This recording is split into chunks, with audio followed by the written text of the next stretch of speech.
இந்த வீடியோவில் நம்ம வீட்டில் விளாட்ற கேமில் தம்பி தங்கச்சி இருந்தாங்கன்னா விளாட்லாம். இப்போது நான் அவனை தொட்டுட்டு ஓட போகிறேன். நான் ஓடிடுவேன். அவன் தான் வந்து நோன்னு காட்டினான். அப்போ தான் அவன் லைன் உள்ள வரதுக்குள்ளே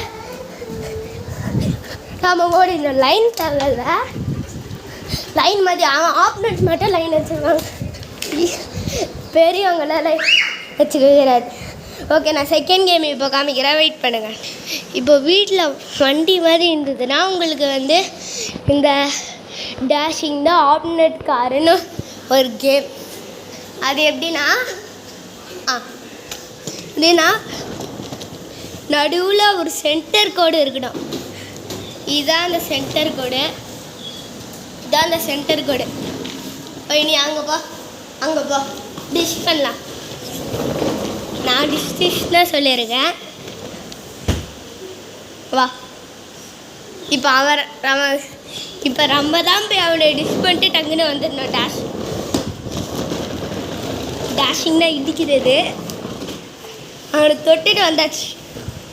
அதே மாதிரி அவன் வருவான். ஆனால் இப்போ அவன் வர மாட்டான். அதனால நானே இடிச்சு அதுக்கப்புறம் செகண்ட் வாட்டி இடிக்கும் போதே அப்படியே பின்னாடி போகிறது.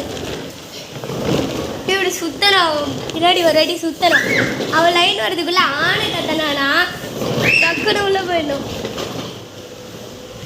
இப்போ பாருங்க,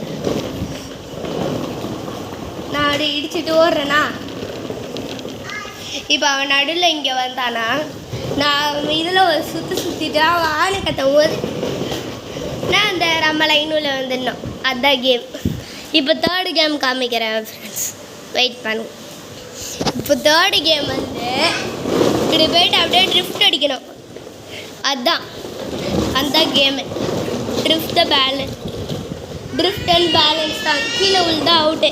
ஓகே, 1 minute ஃப்ரெண்ட்ஸ்.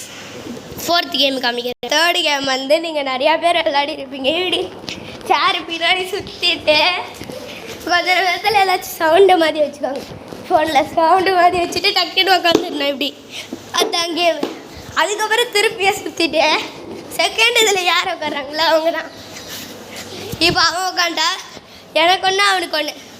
எழுதுறே இப்போ சுற்றுறான். இப்போ இப்படி சுற்றிட்டு இதுதான் லாஸ்ட். இது அப்படியே உட்காந்து சவுண்டு நின்றானே, அவ்வளோதான். இப்போ நான் ஃபிஃப்த்து கேம் காமிக்கிறேன் ஃப்ரெண்ட்ஸ், வெயிட் பண்ணுங்கள். இப்போ ஏதாச்சும் ஸ்பாஞ்சு மாதிரி இருந்ததுன்னா, ஸ்பாஞ்சு மாதிரி பார்சல் வரும்போது ஸ்பாஞ்சு வந்ததுன்னா அதை பாதியாக உடச்சிப்பாங்க. இப்போ இந்த கேம் வந்து build the house building. Okay ஆச்சு. நீ இப்போ வீடு கட்ட யாருக்கு கீழே விழுற மாதிரி தான் கட்டணும், ஆனால் டிஃப்ரெண்ட்டாக கட்டணும். இது ஒரு இது மாதிரி நடந்து போகணும் இதில். அதுதான் இது பில்டிங் த ஹவுஸ்னால் நம்ம டிஃப்ரெண்ட்டாக பில்டு பண்ணிட்டு அது மேலே விழுவுற. அதில் எது உழுவாமல் இருக்கோ அது வின்னரு. இதில் வந்து பாதை மாதிரி கட்டிட்டு ஒரு கால் வச்சு நடக்கணும். எப்படி தான் இப்போ காமிக்கிறேன். இப்போ ஒரே காலை இப்படி மேலே வச்சுட்டு இன்னொரு காலை அப்படியே கீழே தூக்கிட்டு நொட்டி விளாட்ற மாதிரி இப்படி அப்படின்னு விளாட்ணும். அதுதான் கேம். இல்லைன்னா ஃபஸ்ட்டில் ஸ்டார்ட் பண்ணி ஒரு இது விட்டு ஜம்ப் பண்ணோம். அதுதான் கேமு. இல்லை ஜம்ப் பண்ண முடியலன்னா அவங்க தோத்துட்டாங்கன்னு அர்த்தம். அவ்வளோதான் ஃப்ரெண்ட்ஸ்.